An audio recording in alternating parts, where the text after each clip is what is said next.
Mardaca khurdan ov non namak da tuf kadan Mardaca be pul furukhtan qati kadam puf kadan ke joy dashishtan ay mardaki amri maruf kadan gushi mardak da khundan peshi az no da shuf kadan Mardaca achi khore zor kadan mardi kor bozori marda maydoni shikor kadan Mardaca afkor kadan ay zindagi bezor kadan Mardaca zindoni bagam o chasha bemor kadan shikastan Mardaca neki mardaki dar ustuvones shikastani nang nomusi mard bacha osones hamagi de tanga neki mardi qarzones kase barodasha furuq munofiqay musulmones diga ponaray talqi ay jigari mardi sukhan bayodi mardakoy name tovan har seduman sukhan ay mardi sukhan ay bayni tuman kino ayom bzanam ba gushinu mard ba suzan yake vijdoni khovi yakalash bedor meshaba yake bas meknan mghira ay bzi bezor meshavan yake mefhaman mardaka yake shatard mekna o khichi mefhaman azob mardaka mard mekna fakhr mekna no marda mebini guyo agent ay navazi fana pagon kuchada chashme gushi mentai barodar megan girde chov mekanam bayum musha yusufora aval chodam mepartram bad mepushan barodar mefurushad begonane sabr mard dard name tovana qabashki marda dili sard ay barodar megu barobar ba joni kishnamundam barodara furukhtan sesat somoni davray serida kalon shidan buy gusht milyonda nadidan azobi gishnagi yo chirati nonda nadidan shonda solagi da garibi da sardia ay pay nafsan vayo chi mefamam vayo mardira ye уже наздик интизор шен ире барои кули мардако دیگه نمیخری دیگه توبه کردی بس توبه کردی من رانی میگم توبه کردی خی نشکمه او چشو برای بای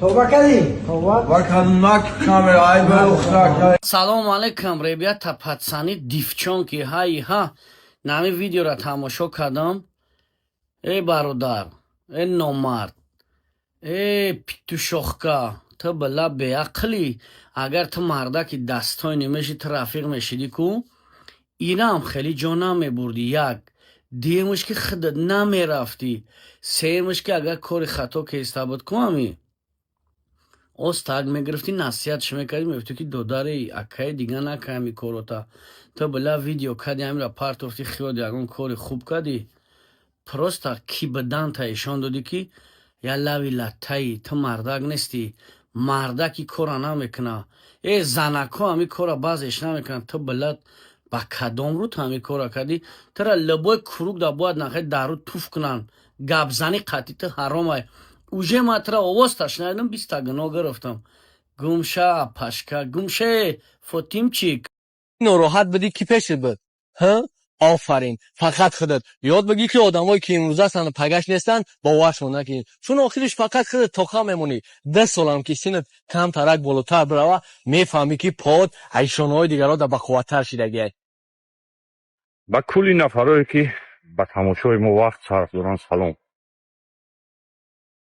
در موضوع حاجی ظفر برادر سخنور ما که به حد یک مهارت فوق‌العاده خداوند ارزانی داده برای دوستی ما برای دادر ما ای باغ دوستی خلقا ای جایی که ظفر یک وقت فعالیت شروع کرده بود ای بین جامعه هیچ وقت رفیقات با رفیقای دیگرت آشنا نکرد یار میشوند میزنند در زمین همون جورای ما که میگفتن این برادر مهای از خنجر بدست در برابر مهای آنه باران رحمت اشاره و یک سیگنال عالمی بالا که گناه های ظفر بخشیده میشه اگر به شرط صدقاً توبه کنه بازگشت به سوی گناه نکنه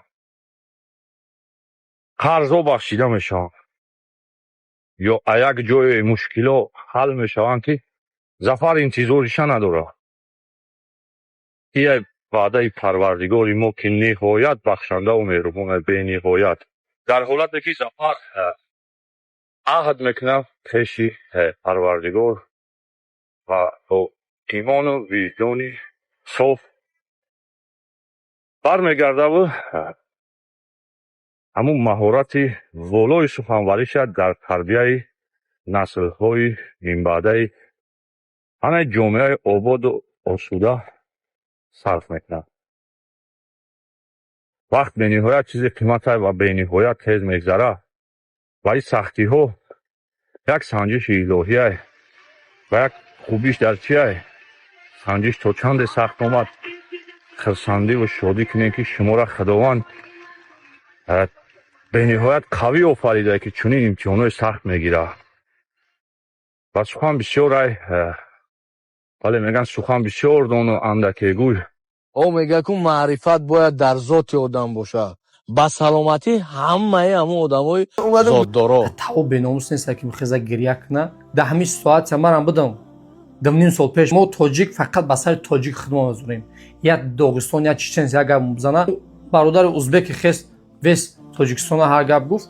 یا آدمی گپ زنمون نخست نرفت نقپید گوش نبرید. سخنای بهترین میزد. همه کسا می‌نویسه که شعر الله زنده باشی از رحمت پدر و مادرت. وقتی که از در پستیای همه گپای قبیش می‌نویسه. سخنای ما در همه مردم تاجیک داخل نداره. در 60% داخل داره اما 60% مردم تاجیک نبلاگدار نیم. سلام علیکم برادران پاوخارا، ان شاء الله که همه کسا خوبه در حق ما دعا فراموش نکنه. خواستم در مسئله برادرمون حاجی زاده ده سخن کنم. شما هم که باشید در کامنتاری ابیزاتلنا فکرای خودتون بنویسید. ولی من میدونم برادران پاوخارا که اکثریت می‌نویسه که تو برای خیب ویدیو کردی. نه برادر عزیز، والله قسم در سفرم دعا باشه که الله مهربان ما را ساق سلامت و جا و مکان مانا برسونه.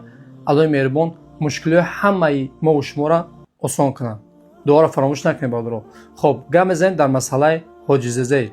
برادران عزیز، دردی حاجی زاده را انمو شخصیتایی میدونن که در حیات شکست خوردگان، در بیزنسشون که دچون کردگان، خچون اشیبکا کردگان. انمو شخصیت‌ها میدونن. از شخصیتایی که در کامنتار پروسا گپای بیهوده مینویسن، والله قسم و یا تا حاضر عیشات پدر و مادرشون خورده گشتیسن. خب بنده به خطا نمیشوه. برادر عزیز، اپا و خارو، من نه پشتی حاجی زاده گپ میزنم، نه پشتی اون شخصیتایی که ماشین خریدگان. الله مشکلی همش آسان کنه. خب یکی من قشنگ میگم که برادر عزیز، آدمیزاتا چقدر زور میاد، چقدر باور که زورش میاد که طور اکران میبروید، چون میکنه گپ میزنه. حاجی زاده برادرمون زن داره، علاقه موج بیت فرزند داشته باشه، پدر و مادر داره. در تاو بیناموس نیست که میخواد گریه کنه، پروسا گپ زنه. یا بیناموسی آدم نیست. چقدر زدیوچ کردگان، چقدر هم خیلی شکوفش کردگان، مرد خسته گریه کرده سر طور اکران، اگراژت کردگان، خسته درد دل خچه گپ زده سر در طور اکران پرتوفتیانش. با همون خاطر برادر عزیز، در همین ساعت من بدم. دم سال پیش بدم 350,000 یک از قرض بدم، ماشین 1,500,000 را در 1 میلیون فروختگیم. قرض اون برادر خدمت دادیم که فقط کت میزد. اون کروگ خدمت کت میزد. در طرف سمره. لیکن متاسفانه همه گذشت. همه شوز خوبتر و بهتر شده. من میخوام گفتم که برادر حاجی زاده ان شاء الله همش خوبتر و بهتر میشه. برادرو خودت ان شاء الله بو نامریم زنده باشیم، مورم در بارتیم، راهی حلی کار پیدا میشه و ان شاء الله دستگیری میکنیم. برادر عزیز ناامید نشه. والله قسم در دنیا به خطا به اشیبکا یگان ذات آدم نیست. همه ما و شما خطاکاریم، گناهکاریم. من میدونم گپ زدی در اینستاگرام اگراژت کردگان، چیکار کردگان هستن. من قشنگ میگم که برادر عزیز، ما تاجیک فقط با سر تاجیک خدمت می‌کنیم. یا داغستان یا چچن یا گپ بزنه، یک کس ما نمیره یا گپ بزنه.